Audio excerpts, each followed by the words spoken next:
Jayamangalam.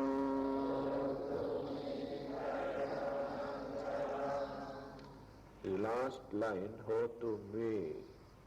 So when we recite for our own benefit, protection. So when we recite for others, we have to change that word ho to te. Te means you. Ho to te, Jayamangalam. Now recite together.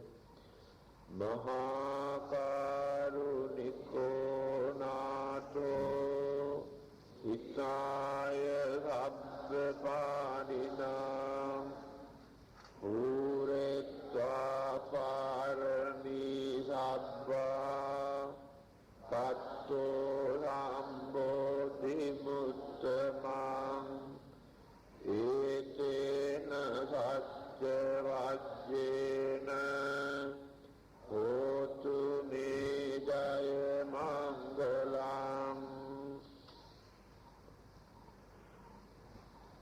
The great merciful Lord, for the good of all living beings, practiced all perfections and attained supreme enlightenment.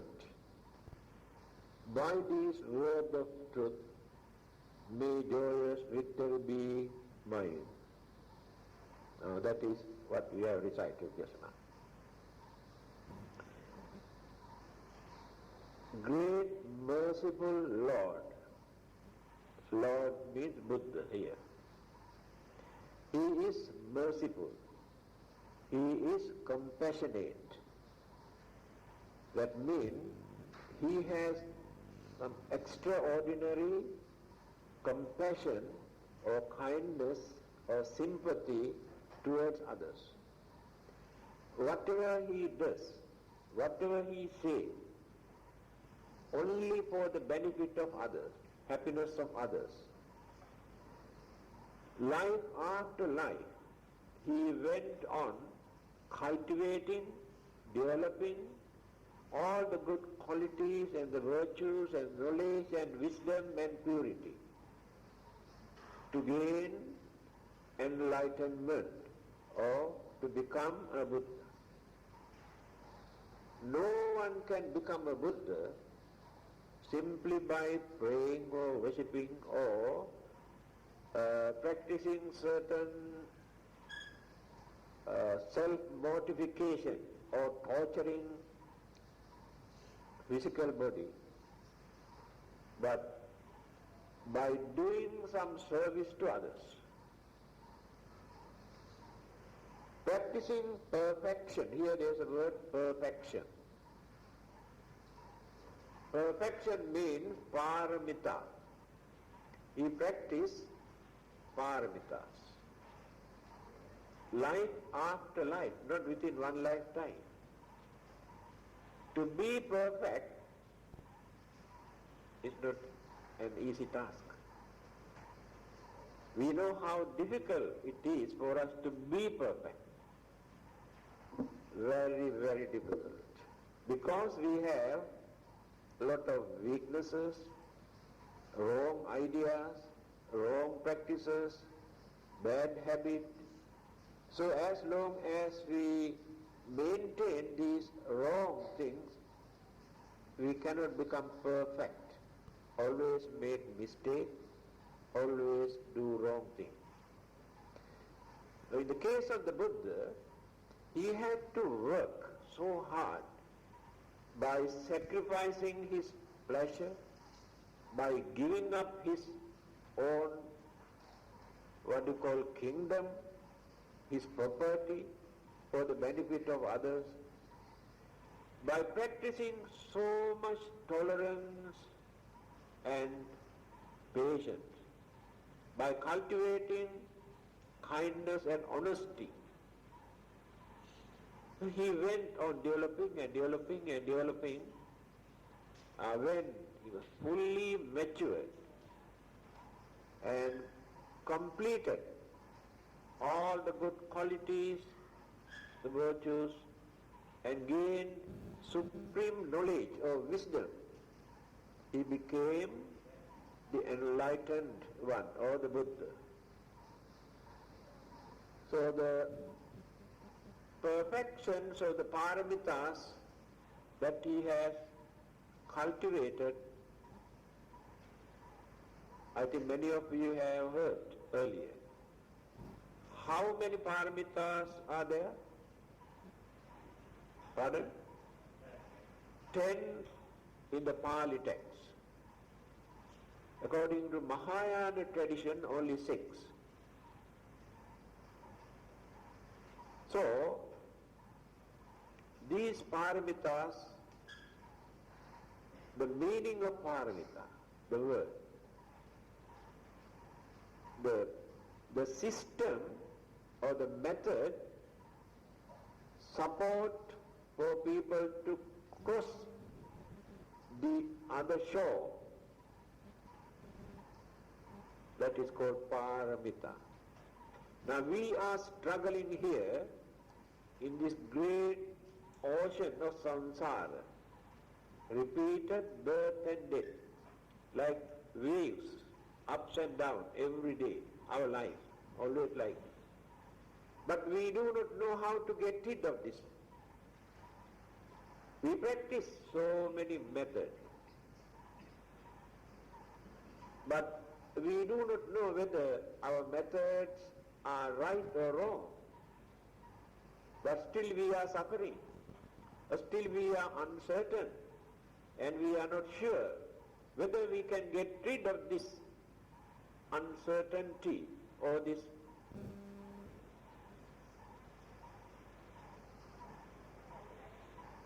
unfortunate situation. Actually, our life, our existence, in any forms, either as human beings or any other living beings, always create a lot of miseries, a lot of unhappiness, disturbances, disappointment.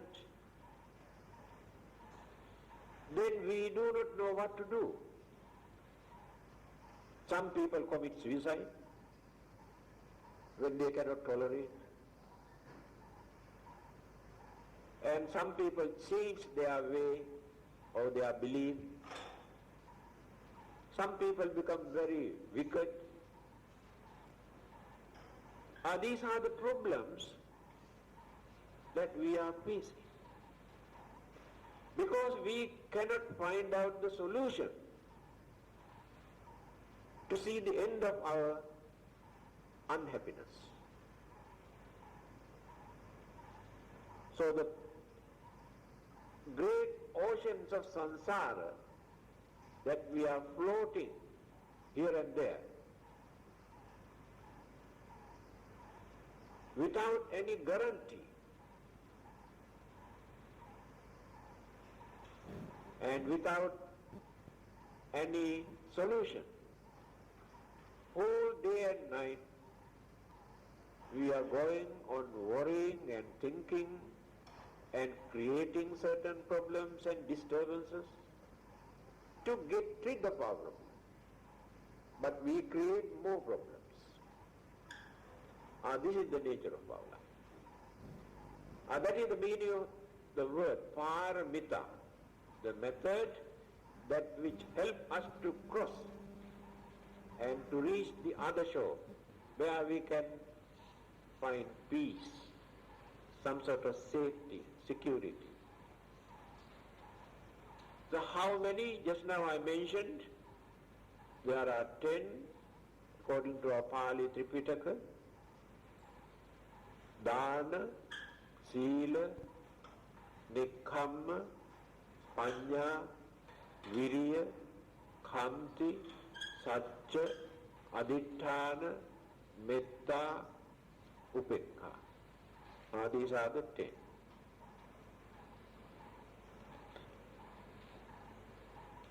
Those who are working to become Samma Sambuddha, supreme enlightenment, practice these 10 paramitas in 3 ways. Those who are working to become Pacceka Buddha practice these 10 paramitas in 2 ways. Those who are working to become an arahant or saint work only in one way, that is enough to reach, to gain their perfection. So I give one example, then you can understand the rest. What are the 3 ways? The first paramita is called dana. Dana means sacrifice or contribute or give something for the happiness of others or for the benefit of others or to release others' suffering. That is dana. So the first method is by giving food, clothing, medicines or money or whatever materials, things that you can give. That is the first side. But that is not enough for a person who is practicing this paramita to become a Buddha. Because this is very common, very simple. Anyone can do that. Therefore he must go further. Then what is the second method? Sacrifice or offer something, our own body, either blood or kidneys or eyes or whatever we can donate to save others' life. Because many people are very narrow-minded, very selfish. They are not willing to donate anything from their body. Allow their bodies to decay or burn or bury, but never willing to give something for the benefit of others. They are very narrow-minded. When you study the previous birth stories of the Buddha, how many times he has donated his eyes. And this method was there few thousand years ago, donating eyes and fixed to another person. It's not a new system. Of course today more advanced because of the scientific method. But they had this. Donating blood also very common few thousand years ago. And there were some occasion that he donated flesh for certain animals also, those who are starving. Blood, flesh, eyes, skin, hair, and today kidneys. Now we can donate liver also, heart. So in time to come, we can donate everything for others. That is the second dana, higher than offering food and clothing and medicine. Last one, sacrificing the whole life. That is not so easy. It does not mean that we must die purposely to support others. The idea is,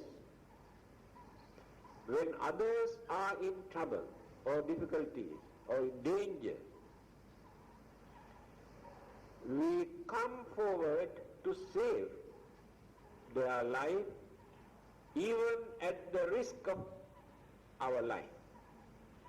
That means we don't worry if we die in the process of that struggle, the battle we use to save others' life. That is the idea. There were many cases where people had to die when they try to save others, but they don't regret. They feel happy.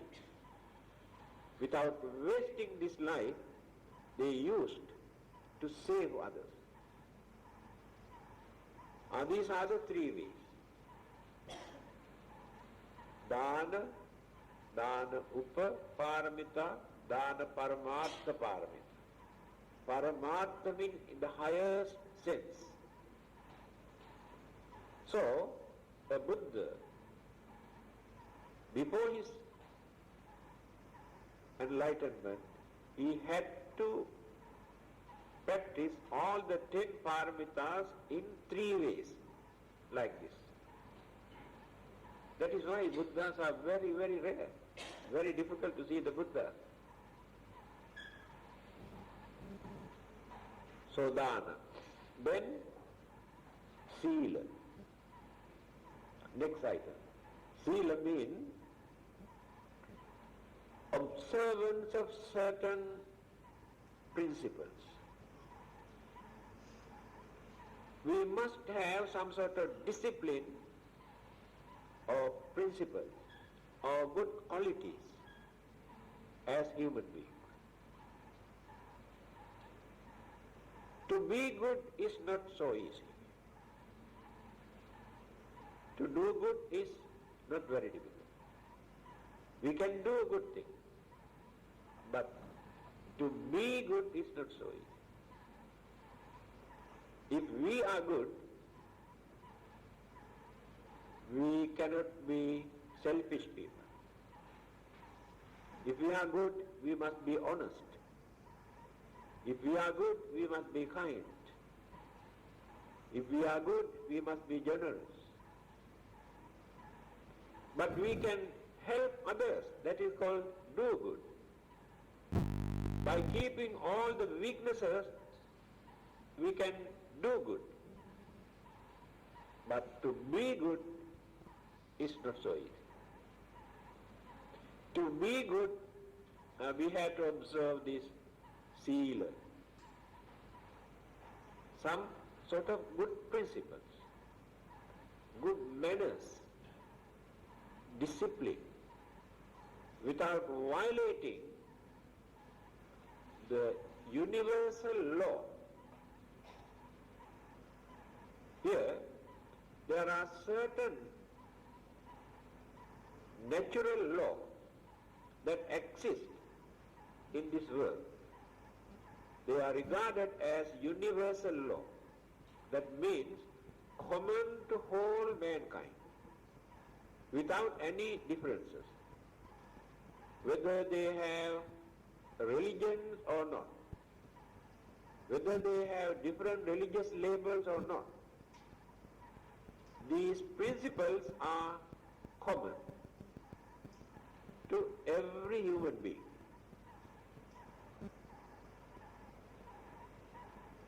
We cannot say,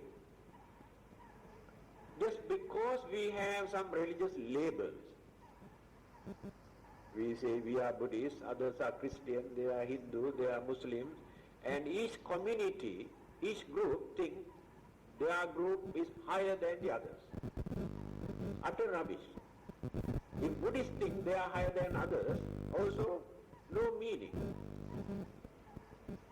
Because when you study unbiasedly, you can see all the weaknesses, all those selfish ideas and cunningness and bluffing and swindling and cheating and telling lies common to all these religious groups. Everybody is doing that. Therefore, how can we say we are higher than the others? If we can show a few examples, our Buddhists, they never tell lies. Can you find a single human being in the whole world, a Buddhist who never tell lies? And amongst Christians, Hindus and all the others all same. And there are some others who have no religion at all. They don't believe in God. They have no idea of God. They never worship to any God or any Buddha. They have no idea of heaven or hell. They live as normal human beings. But they have certain principles. Here, this is very interesting. By observing these principles, they have no idea of going to heaven and enjoy their life. And they also don't believe if they violate these good principles, they may go to hell and suffer. They don't believe it. But even then, they know how to value. That is human values. There you can find human values. So religions have incorporated, accommodated these human values or universal values into their respective religions later, then introduced or given by God.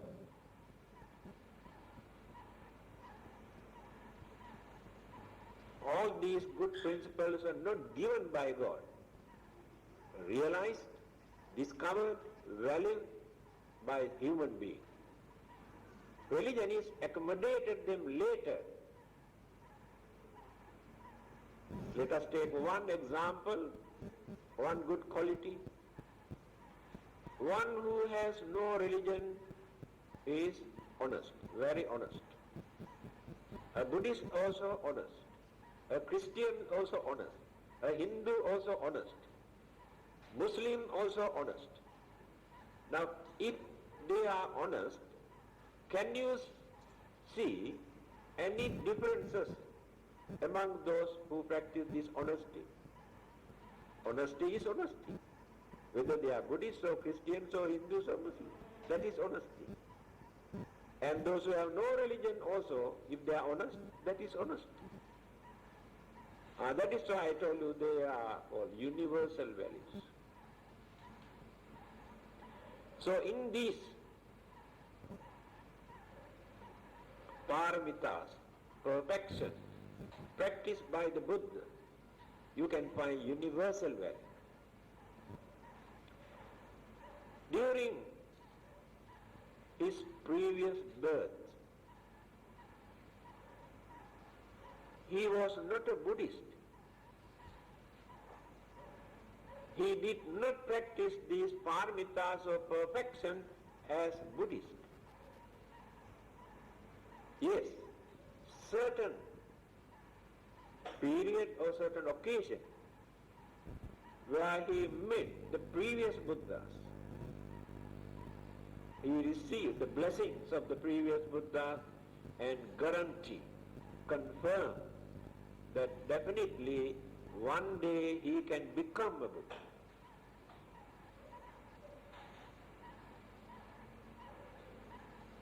Even during his final birth as Prince Siddhartha in a royal family, his family members or father and mothers are not Buddhists. He was not born in a Buddhist family.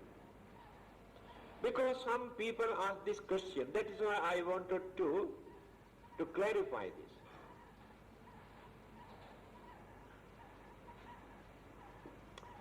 Today we are Buddhist. We are observing the precept, we do a lot of meritorious deeds, we follow Buddhism. What will happen to us if rebirth takes place in a non-Buddhist family? How are we going to practice Buddhism?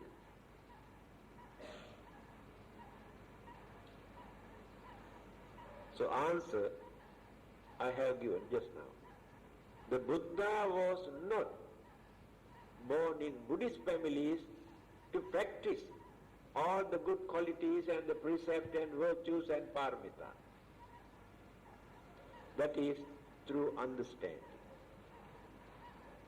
Now if you think without depending on any religion or any God or any Buddha, you can understand killing, destroying other living being is wrong. You can understand that. It is wrong. Because you do that by force. You take away the life from the body by force. That is called killing.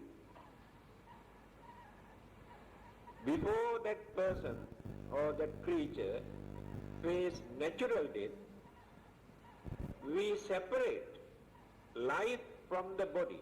That is called killing. By force. But we know it is wrong. The Buddha make it very clear, even without depending on religion. He says, if you cannot understand why killing is bad, then you have to think in this way. Attanang upamang kattva nahaneya naghataye. When another person come and try to kill you, how do you feel at that time? You can understand why it is bad. You must understand the feeling you have at that time, fear and worry and anger and hatred and all these things that you create in the other person's or other living being's mind also when you try to kill that person. That is enough. Not necessary to get any message from heaven to understand that it is wrong.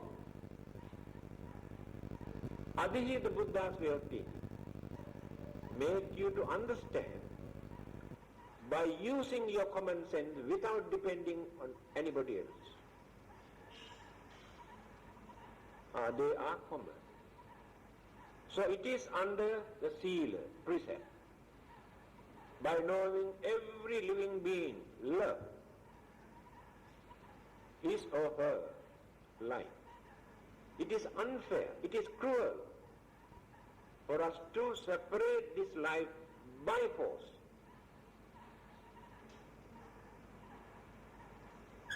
Another one. You go and steal somebody's money or property or jewelry or valuable thing.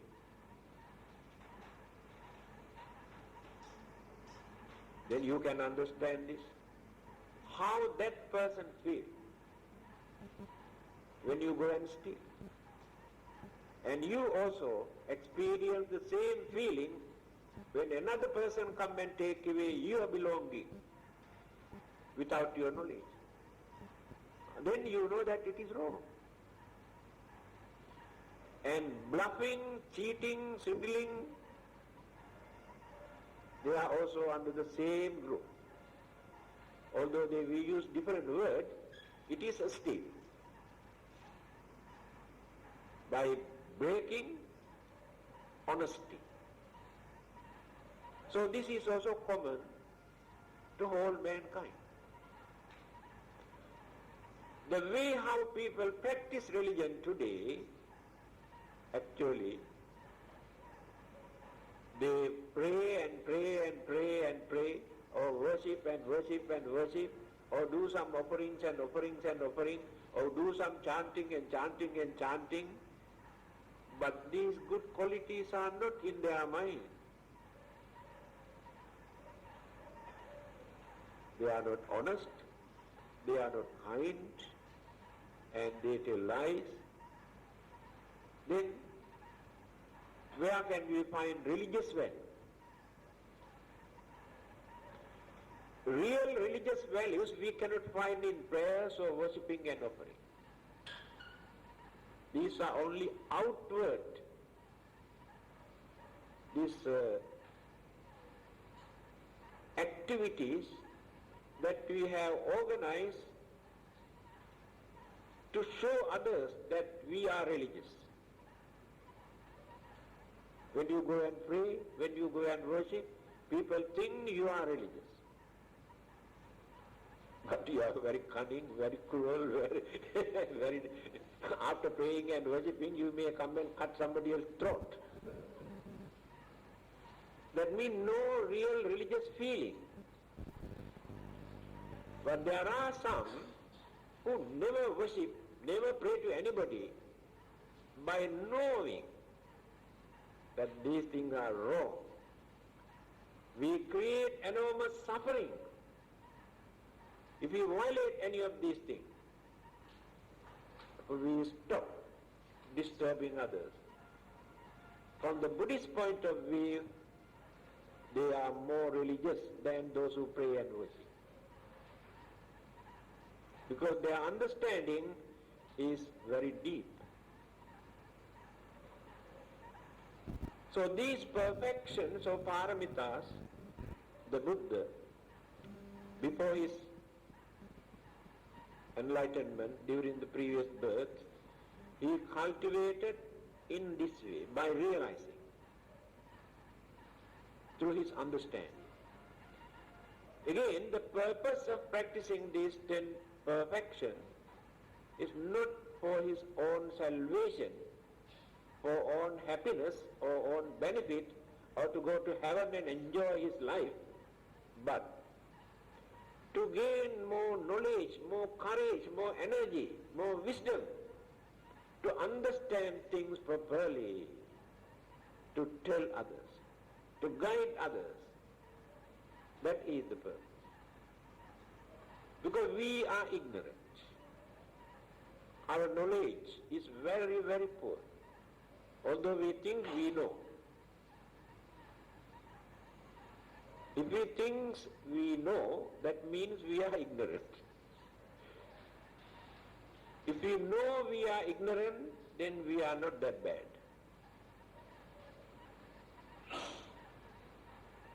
Yo balo manyati balyam pandito chapi tereso. Beautiful sayings of the Buddha in Dhammananda. If anyone can understand that he is a fool, that fool gets the chance to become a wise person. If a fool thinks that he knows, he is a real fool. The Buddha says, because that fool never gets the chance to develop his knowledge and understanding, because he thinks he knows. I think you might have heard a beautiful answer given by Socrates, one of the best Western philosophers. Socrates. Everybody knew he's a very learned man, very intelligent man. So one day, one of his friends asked this question. People say that you are a very learned man. You know everything. Can you tell me actually something that you know? Then he says, I know only one thing. That I do not know. I know only that. That is a wise man. Now if we think we know, and we belong to that foolish group. Now you are here to learn something, to know something. That means you are not real fool. If you are real fool, you never come here because you think you know. See, there is a vacuum in your mind to know something, to gain some knowledge and understanding. So that is what the Buddha did. He went on enriching, developing and developing and developing, cultivating. Then the third one, let me repeat, because some newcomers still do not know what are the 10 perfections or 10 paramitas that he practiced. Nekkhamma, a renunciation. He renounced. Renounce means give up. His kingdom, his worldly pleasures, his property, for the benefit of others and become a free man, then reduce burdens and responsibilities and worries. When we have responsibilities, these responsibilities create a lot of worries, disturbances. Because of these responsibilities, we make a lot of mistakes. We harm others. We disturb others. A king who rules a country, after ruling for a certain period, he thinks, because of my kingdom, I have to punish people. I have to kill people. I have to torture people because of this kingdom. If I can get rid of this burden, I'll be free from all these troubles. Then hand over kingdom to somebody else. He walked out. After that, he feels as a free man. Now no more jealousy, no more anger, no more grudge, no more ill will, no more enemies. And nobody wants to kill him. Nobody wants to kidnap him. Because he is a free man. And this is the advantage of renunciation.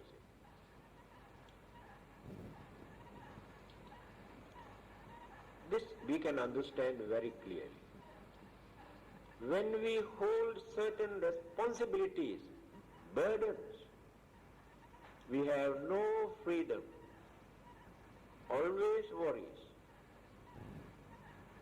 Then there will be enemies. People are jealous. These things create very bad atmosphere. After that, we also plan to harm our enemies and those who disturb us because of these responsibilities. Some people, by considering all these things, give up, hand over to some others, enough for me. After that, they feel very happy. So when you read certain stories of Arahantas and the nuns, after their renunciation, they have become monks and nuns. What sort of happiness, freedom, satisfaction they enjoyed in their life after their renunciation. Aho sukham, aho sukham. These words always come out from their mouth. Oh, what a wonderful happiness. What a wonderful peace. What a wonderful bliss we are experiencing now. But earlier, as husbands or as wives or as mothers or fathers, as householders, what sort of worries and troubles and burden and responsibilities they had to face. Almost every day, unhappiness. But after that renunciation, completely free. That is called renunciation. In ancient Indian society, for thousands of years, they have divided human life into 4 periods. Very practical. Saisavebhyasta vidyanam yavane visayeshinam vardhake munivrittinam yogenante tanutyajam. In the Sanskrit language, it is mentioned. Very practical. When we are young, our duty is to concentrate on our studies. Don't interfere with any other external world, like politics and various other activities. Concentrate only on your studies. Then you can maintain very good memory, pure mind, have enough time to study. Then you will succeed. When you have completed your studies, that means you have attained the teenage. That is the time for you to experience worldly pleasure, worldly happiness, to indulge your senses. Because your senses and the mental faculties are very, very keen, very eager to experience worldly pleasure during that period. Then enjoy worldly life within your capacity. So according to them, but this is not Buddhism. This is the system they introduce in their society. So according to them, that is the time for you to get married, produce children, enjoy worldly life, household life. After that, when you attain the middle age, you have seen the world. You experience worldly pleasures. Through your trials and errors and mistakes that you have committed during that period, you had a wonderful experience and knowledge. There is maturity now. That is the time for you to apply the brake. Reduce your speed for your worldly pleasure. Concentrate more on your intellect, your knowledge, your experience, your understanding. This is not the time for you to become slaves to your senses, to enjoy worldly life. Reduce your worldly pleasure, concentrate more on religious, educational, cultural, social, welfare activities. Contribute something according to your knowledge, your education, your understanding, to enlighten others, to educate others. Because you are elders now. These are the duties of elders. So after contributing some sort of services for the benefit of the society, when you have attained the old age, that is the last period, fourth period, reduce all your responsibilities. Don't keep anything that create troubles and burdens into your mind. Hand over your property to those who are responsible, to your children or relatives, or if not, donate to a charitable or religious institute. Lead a free life without responsibilities. Because now you are very close to the next world. You have to concentrate more. Although your skeleton or your physical body is here, the aim of your next life or the target, you have to prepare. You have studied, you have enjoyed, you have done service to others, 3 periods. Last period you have to concentrate to prepare your next world, your destiny, where you go. Definitely, we have to go. If you go with empty hand or without anything in our pocket, what will happen? After going there, it is very difficult for us to prepare. That is why we had to prepare earlier.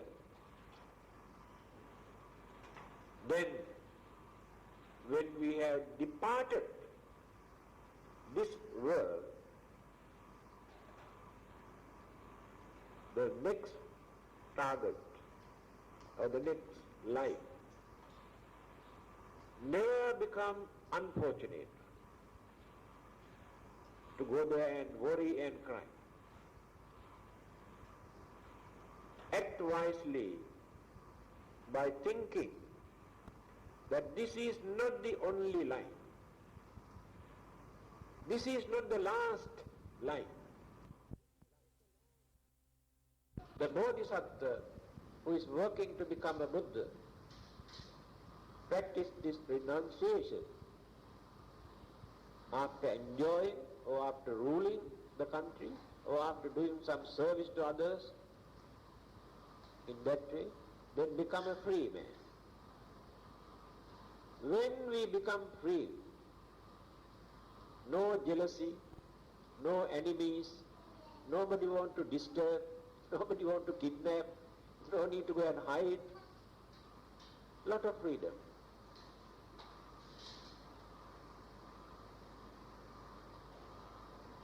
Renunciation does not mean you must go away or run away from our houses, go and stay somewhere else, or enter into a monastery. Of course, more congenial or more suitable. But at home also you can practice this renunciation. That means reduce your burdens and responsibilities, too much of attachment towards your property. Then renunciation is there. Have a free mind.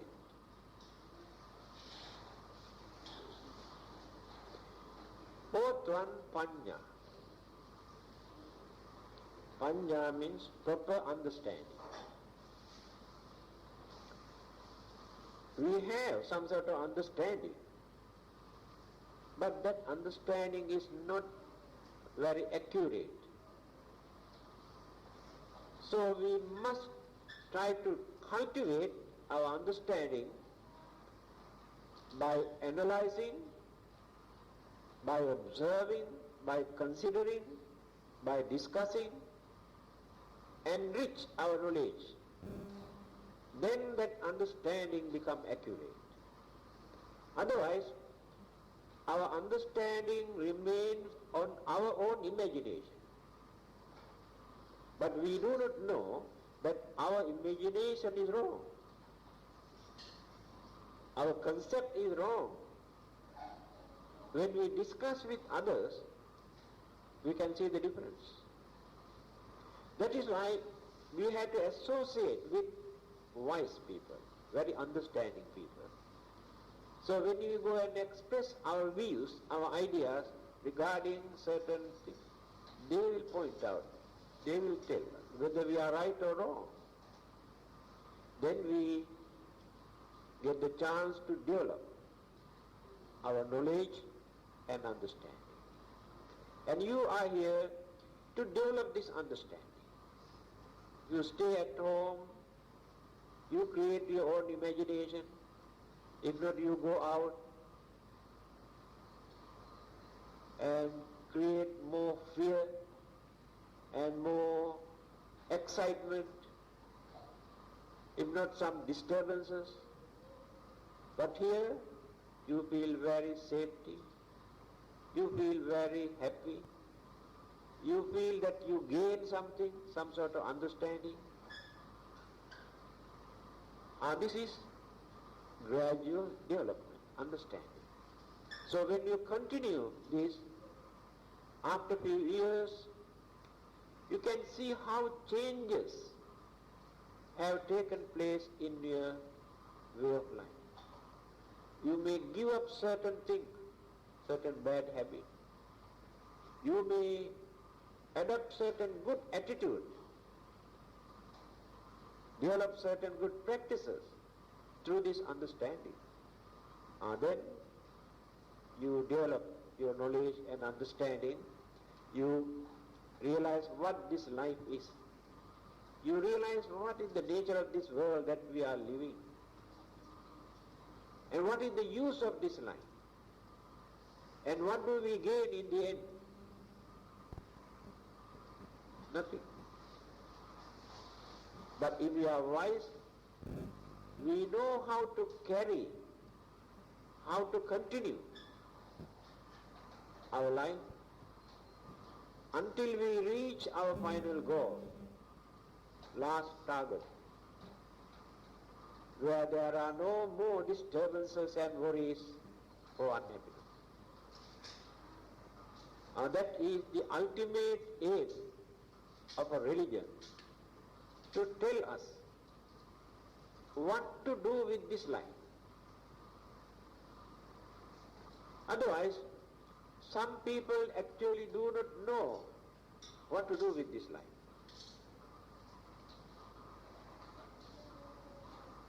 But through religion, we learn how to make use of the life for better purpose. So we can make others also happy, and we also gain happiness in return. When we treat nicely, kindly, honestly, to release others' sufferings and problems, they feel very happy. Then we also feel very happy. That happiness is remarkable. By helping others, the happiness that we gain is higher than any other kind of happiness. Because this happiness remains forever. Every time when we think of that, that gives happiness. But certain other happiness that we experience instant, just like this, disappear. After that, forget.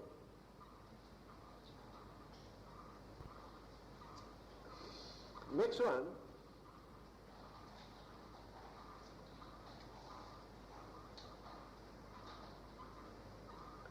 virya, effort or energy. How to use our energy without wasting for unnecessary things. We have mental energy and physical energy.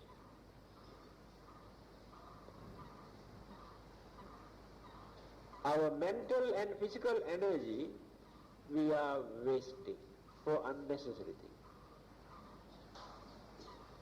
Because we do not know how to utilize, how to use through proper channels. Do you know amount of mental energy that we are wasting through our six senses every day? All these five senses and the mind, mental objects, six. These six senses absorb our mental energy and waste.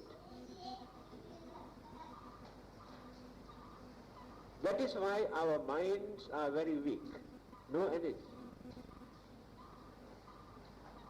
very weak. That is why we have fear. Mind is not strong enough to face the troubles and problems and difficulties and the calamities, not strong enough. Because of that fear, we create some imagination. These imaginations are based on certain beliefs we had when we were young, very young. We learn from our grandmother, grandfather or our elders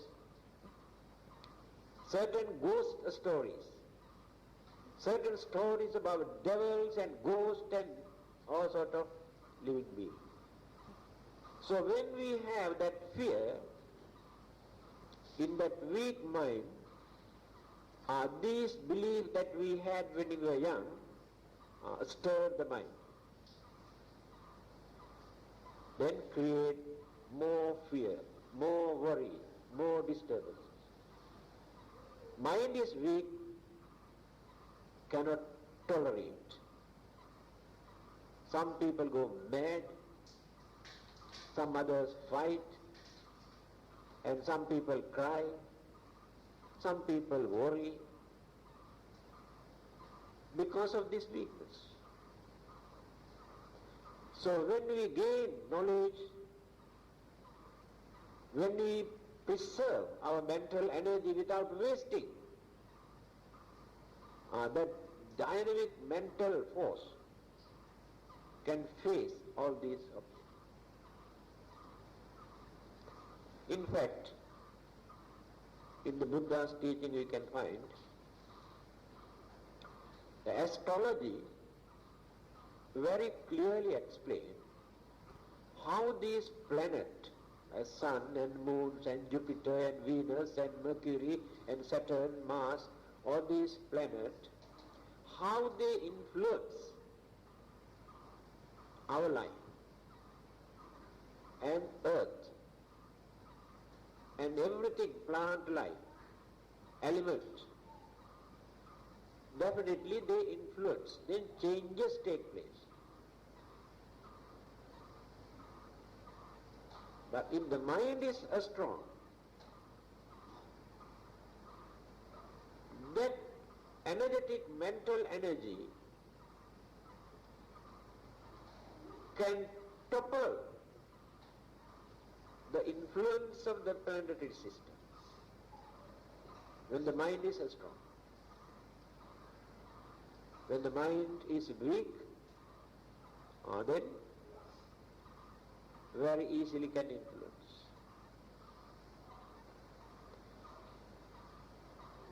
If I give a simple example, then you can understand this very easily. When the resistant power in your physical body is weak, a little bit of germs or virus or bacteria affected your body, immediately create some sicknesses, because resistant power is very weak. If the resistant power is strong in the body,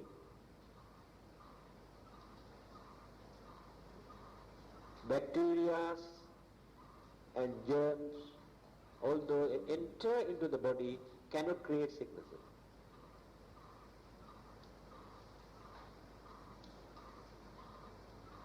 We do not know the nature of the resistant power in our body to cure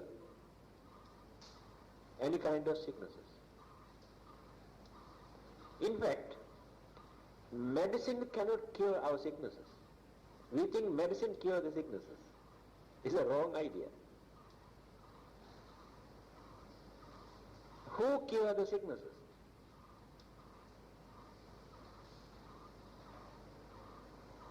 Our resistant power in the body, not the medicine. Now we take antibiotic.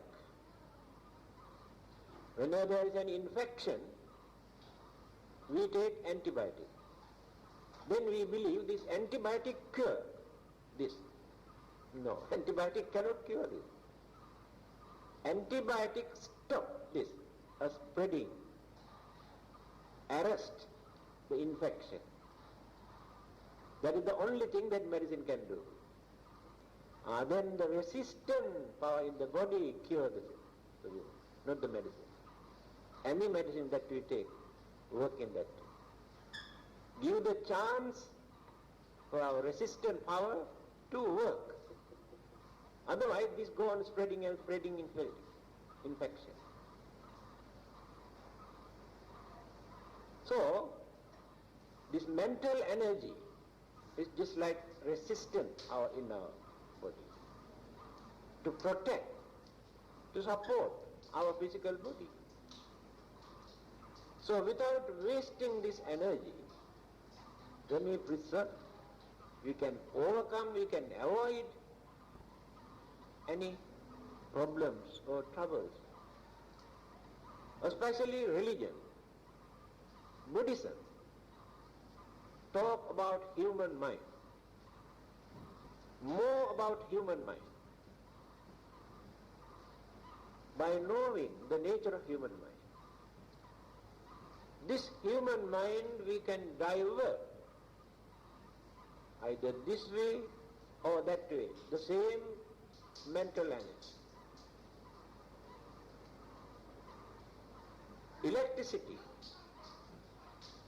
Human mind is just like electricity. We fix one aircon here, another one heater. From the aircon we get cool air, from the heat we get hot air. But the same electricity, same plug, same wiring. So it depends how we divert our mind, how we use our mind, for what purpose. So such a dynamic mental energy we waste.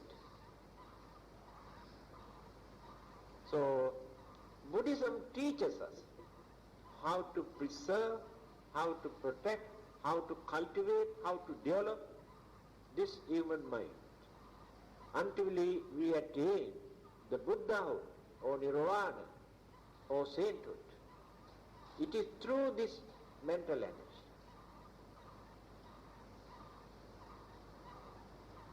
So, the effort we have to use in 4 ways.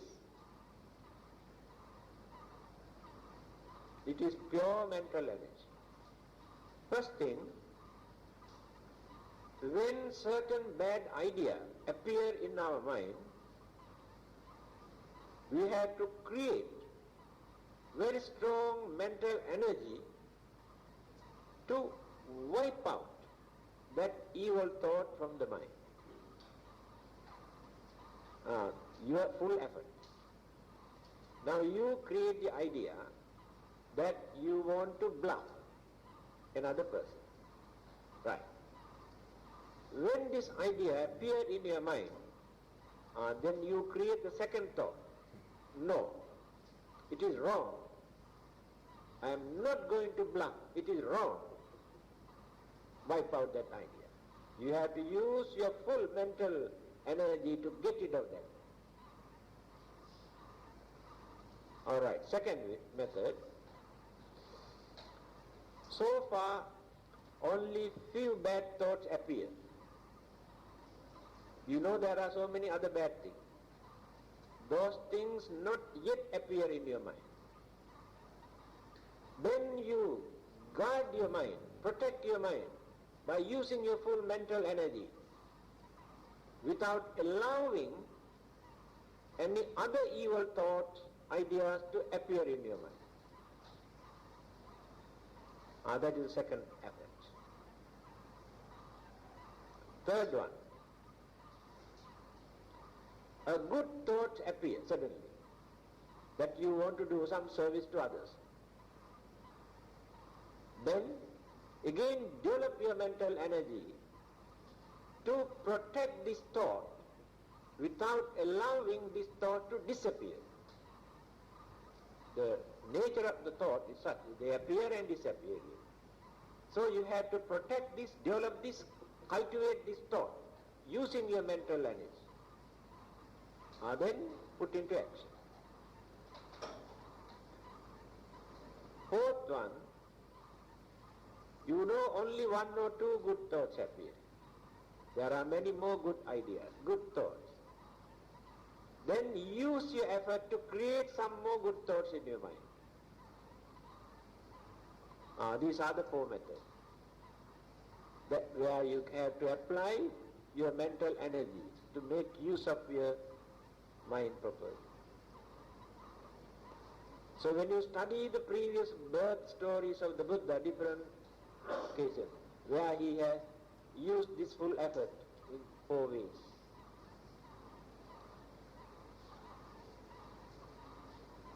Next one, khanti. Khanti means patience. It's a very good quality, patience. We can win the battle by practicing patience, but not by fighting. By fighting we cannot win the battle. Because by fighting, immediately we think we could manage to win the battle, but we create so many enemies. Those enemies are waiting for a chance. Then how can we say we win the battle? But by practicing patience through understanding, without fighting, without creating further troubles and disturbances, we tolerate many things. Then later we realize we could manage to win the battle because we did not create disturbances, we did not create enemies, we did not others to harm us by creating enmity. Then we win the battle. Patience is important for this purpose. When we suddenly get angry, when others come and disturb, our minds become very blurred. Our understanding is very poor at that time. We cannot think or we cannot see things properly when we are angry. If you do something or if you say something, when anger is there, that can become very nasty or very wicked or very harmful, very poisonous. Wait until your anger calm down and cool down. Then you can say something or do something. Because at that time you get the chance to think twice. When you are angry, you never think twice, only once.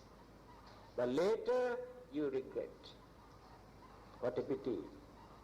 I never knew that it is so dangerous or so bad. Because you have done that with anger. So patience we have to apply on many occasions to avoid misunderstanding, to avoid enmity, avoid disturbances, to maintain peace of mind.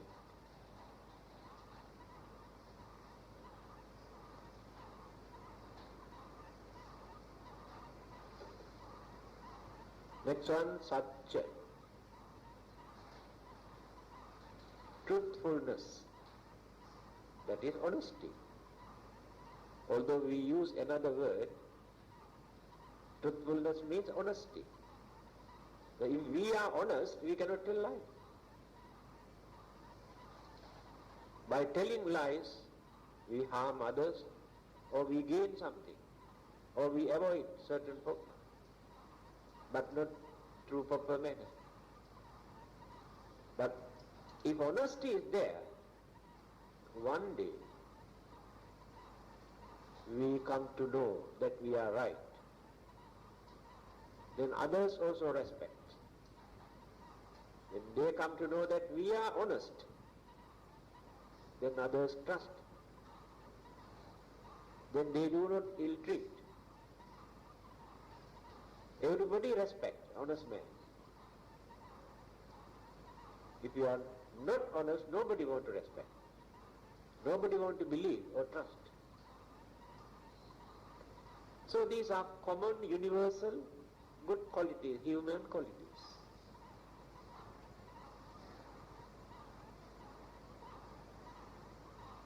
Adhittana, determination. This is another weakness. Today we determine to do something,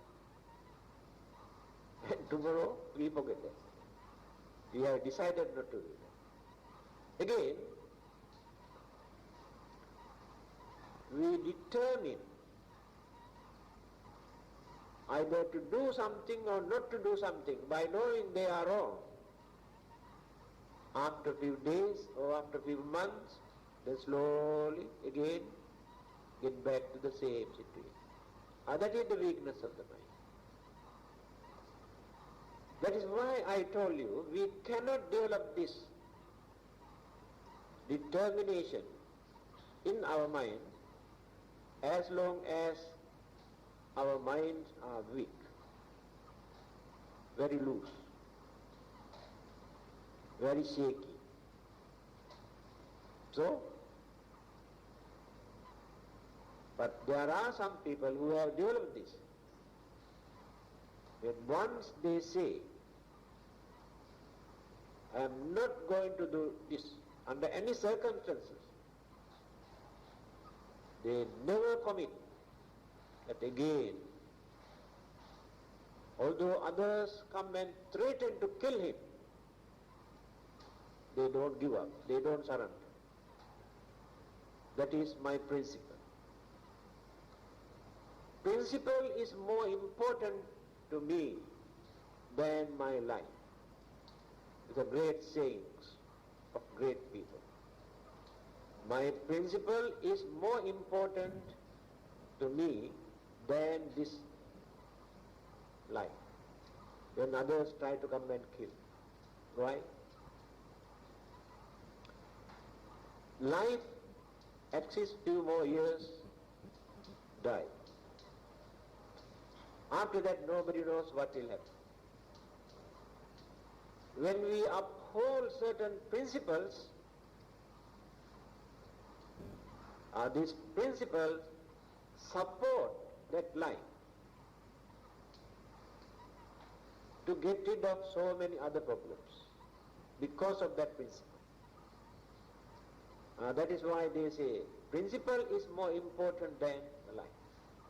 Life means body. Yes. Do you know how many people had to face untimely death because of their principles? They did not agree to surrender their principle to save their life. They feel more happy if they can die for the sake of their principles. So we regard them as great people.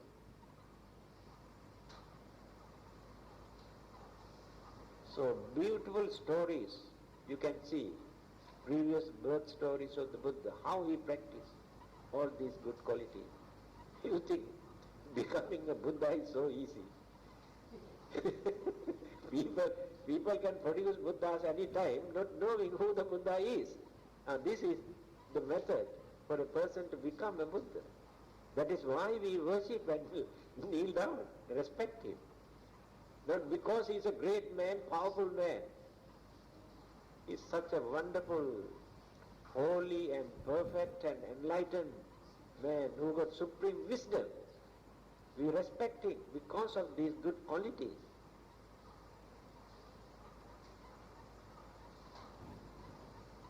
Metta. Next one. Metta means goodwill, compassionate love. Some others say loving kindness. So whatever word we use, the meaning of this word is selfless love. In our love there is selfishness. Any kind of love we develop, there is selfishness. That is why there will be some misunderstanding. Fighting, quarreling, crying and weeping and killing and all that thing because of that selfishness. In that love there is selfishness.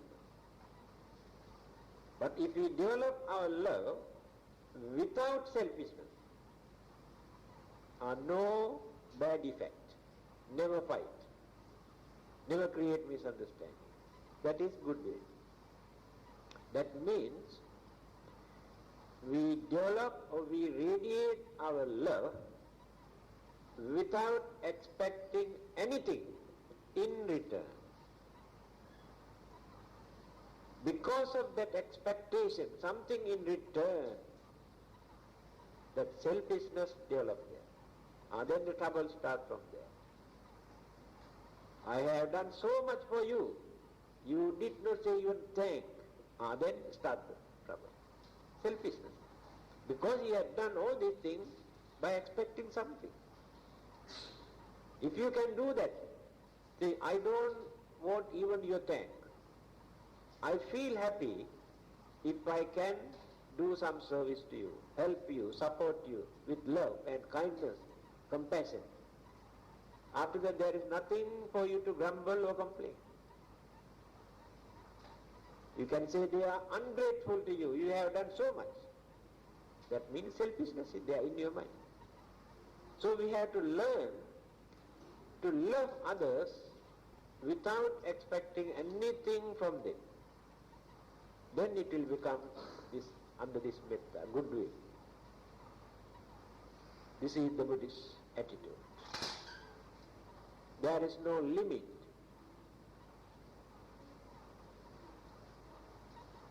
All the others create some sort of boundary, frontier.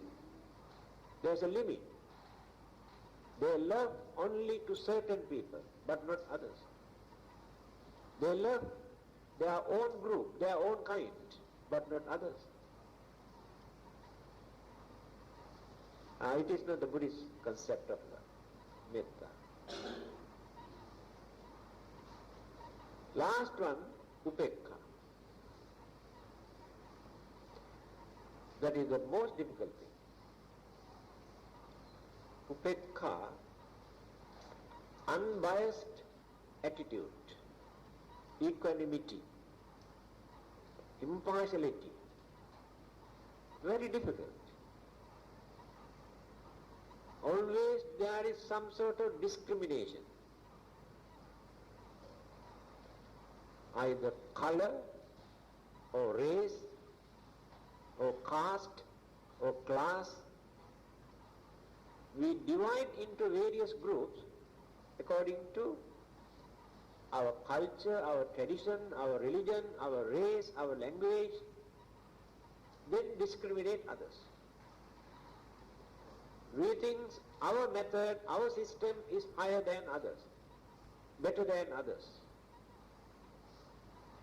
So it will take a very deep understanding to be unbiased, without showing favoritism or discrimination, to do anything. When we come to religion also we can see how people practice either favoritism or discrimination according to their respective race or color or religion. So one day we have to get rid of this. Otherwise, no perfection. A person can become perfect only after fulfilling this. These are the 10 paramitas a bodhisattva had to practice to gain wisdom, enlightenment, or the Buddha. So the first stanza tonight I wanted to complete the whole only first stanza, one word, perfection, had taken 1.5 hours. Never mind. But there is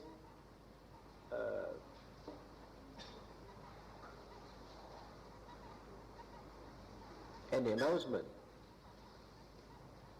So I won't be here for another 5 weeks. So going to Australia and New Zealand, visit various places. They have arranged very heavy program in Melbourne and Sydney and Canberra and Perth, then New Zealand. Almost every day, religious talks and discussions. So I'll be back in the middle of April. So I appeal you to come and attend this Friday talk and discussion. There will be some teachers to come and guide you and talk to you to continue until I come back. Although they do not explain the book, but they have some other subject, you have more chance to ask questions or have organized some sort of discussion to gain more knowledge, to clarify your knowledge and your understanding. So I wish you, what do you need? Always we say good health, long life, anything else that you need. Anyway, I wish you everything for you. Come and see you in the middle of April. This is very, I think this will become a very successful mission. Because after returning from Australia, we are receiving so many letters from that country. Because during my stay, I have distributed many booklets that we have printed. After reading, they start writing, becoming members and asking more books. And formerly our Australian file was about this much, now about this size, Australian file, correspondence. So very big demand for our publications. And free booklet, many of those free booklets, now we are sending to foreign countries because they haven't got. Here, everywhere, people are printing and printing and printing so many booklets. So, most of our booklets go to America, Canada, and Australia, England, and Indonesia, India. And they are also translating. So, it's a very successful mission. And whatever you have donated, your contribution to enlighten others, to gain more knowledge, is a real meritorious deed, because you get better knowledge and wisdom by the virtues of the merits that you have. So may the blessings of the Trifulgence be upon you. Let us transfer the merits now. 211, isn't it?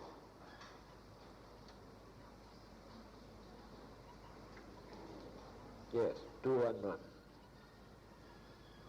Punyānumodana. Right? Imina punya kammena upajjaya gunuttara ācari upakārāsa Mata pita piyamamam Suryo Candi Maharaja Gunavanta Narapicha Brahma Maharaja Indacha Lokapalacha Devata Yamo Mitta Manusacha Madhyatta Verikapicha Sabbe Satta Sukhi Hontu Punyani Bhakatani Me Sukhanca tividam dentu Kippang papeta omatang Imina punya kammena Imina uddisena ca Kippahang sulabhe ceva Tannupadana cedanang Ye santanehina dhamma Yava nibbanato mamang Nassantu sabbadaeva Yatra jato bhave bhave Ujjutitto sattipanyo Sallekho viriyavamina Mara labhantu no kasam Katunca viriyesu me Buddhadi pavaro nato Dhammo nato varuttamo Nato pacceka sambuddho Sangho nato uttaro mamang Tesottamanubhavena Maroka sanglabhantu ma